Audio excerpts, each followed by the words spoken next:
Olá pessoal, mostrando as lareiras para sábado. O que tem disponível? Essa da ponta aqui, Acácia 320.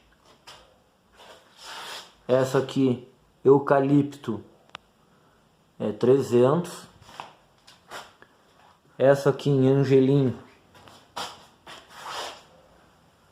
é 430. Essa aqui já tem rodinha. Essa aí eu não sei que madeira é, tá?